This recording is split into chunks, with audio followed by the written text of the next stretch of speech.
Bonjour à tous, une nouvelle vidéo sur le piratage des sites internet, en illustration d'un article qui est en cours de rédaction sur le site mallecal.com. Donc cet article vous sera donné à la fin de la vidéo. Donc c'est pour montrer un peu ce qui est possible de faire à partir d'outils qui sont en ligne et qui sont très simples d'utilisation.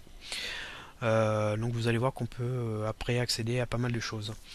Donc là j'ai un site WordPress qui a cette adresse là. Donc c'est un site qui tourne sur une VM, elle est là. C'est une VM sur une Ubuntu.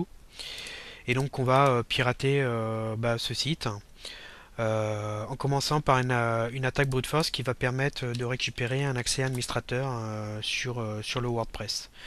Donc pour ça, j'ai un petit dictionnaire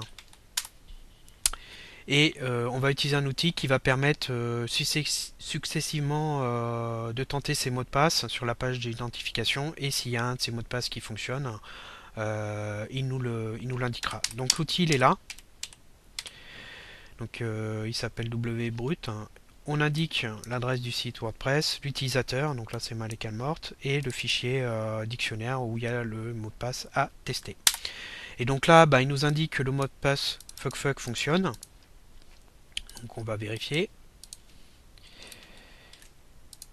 Et effectivement, ça fonctionne, on arrive à s'identifier sur la page.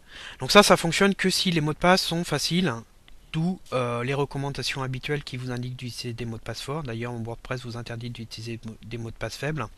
Il faut forcer au niveau de la création du mot de passe quand c'est un mot de passe faible. Donc là, on a maintenant un utilisateur administrateur. On va pouvoir utiliser cet utilisateur administrateur pour uploader une backdoor grâce à un autre outil qui est là, qui fonctionne de la même manière. On indique l'adresse du site WordPress utilisateur et son mot de passe. Et quand on le lance, il upload une backdoor. Voilà. Donc là, je vais aller, juste pour vous montrer à quoi ça ressemble, m'identifier depuis la VM avec un autre utilisateur administrateur. Et en fait, si on fait un tour dans les plugins, la backdoor, en fait, c'est juste une extension, un plugin qui est là. Donc c'est pas très discret parce que l'administrateur, s'il va dans les plugins extensions et qu'il voit ça, il va se douter que quelque chose ne tourne pas rond. Mais il est possible de cacher dans la liste grâce à une commande le plugin. Si on rafraîchit, on voit qu'il n'est plus là, alors qu'il tourne encore et il est encore actif. Donc ça déjà c'est un peu plus discret. Et cette backdoor nous permet de faire plein de choses. Donc déjà, on peut lister les fichiers, on a accès au système de fichiers. Comme le serveur web a les droits en écriture dans ce dossier-là au niveau Linux, on peut modifier ou créer des fichiers. Voilà, donc là j'ai créé un fichier démo. On pourrait aussi lister les dossiers Linux et éventuellement aussi lister les utilisateurs Linux qui sont là. Alors par contre, on n'a pas accès au shadow, c'est-à-dire là les hashes des mots de passe utilisateurs Linux, parce que là vous voyez qu'en fait il n'y a que l'utilisateur root et le groupe shadow qui a accès, les autres n'y ont pas accès, donc ça ne fonctionnera pas si on essaye de faire ça. Voilà. Alors l'autre avantage aussi d'avoir accès aux racines de WordPress, c'est que vous avez accès aussi au WP config qui vous permet de récupérer les informations de connexion à la base de données et aller faire un tour dessus. Donc ça c'est les accès au système de fichiers. La backdoor elle a d'autres fonctions sympas, par exemple une petite fonction keylogger que j'active là.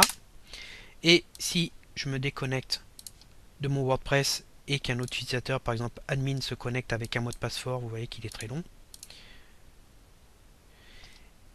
et je peux récupérer cet accès. Voilà, donc là on récupère en fait la connexion et on voit que le mot de passe il est bien tordu. Et on va tester ce mot de passe avec mon navigateur. Et on voit que ça fonctionne, il n'y a pas de souci.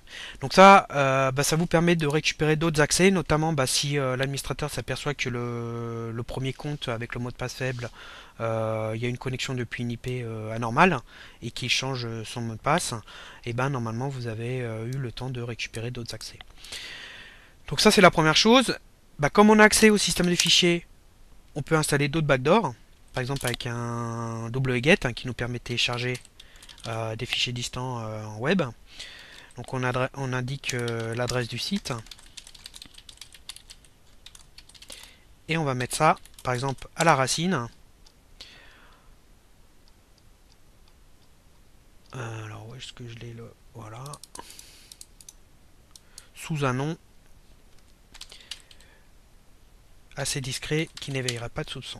Voilà, donc là la commande est passée, on fait un ls sur la racine et normalement voilà, j'ai un fichier stat qui fait 3K.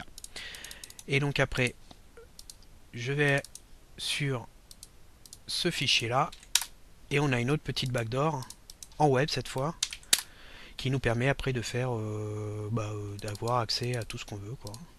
Donc là par exemple j'ai listé les fichiers racines, je peux faire un 4 dessus et voilà. Donc en fait c'était pour montrer qu'à partir d'un mot de passe faible et un mot de passe d'un compte administrateur, non seulement on a accès au site WordPress, mais on a accès aussi au serveur de fichiers qui nous permet ensuite de télécharger et installer d'autres backdoors pour avoir une persistance et pouvoir avoir la main plus longtemps sur le serveur. On pourrait installer une page PHP qui envoie des mails. Par exemple, si vous souhaitez envoyer des mails de spam ou phishing et compagnie. On pourrait aussi avoir une page PHP qui permet de faire des attaques DOS en UDP et compagnie. Donc selon après les paramètres du firewall, etc. Enfin bref, dès lors que on a accès au système des fichiers et que le serveur web a les droits en écriture dans le répertoire, on peut faire déjà pas mal de choses. Donc voilà, donc c'était une petite démo pour vous montrer un peu ce qu'il est possible de faire. Là, je vais vous mettre l'article de malecal.com qui donne un aperçu généraux des piratages des sites internet. Donc n'hésitez pas à aller faire un tour dessus. Et puis comme d'habitude, hein, si vous avez aimé la vidéo, ça vous a plu, n'hésitez pas à noter et à partager la vidéo. Allez, à bientôt.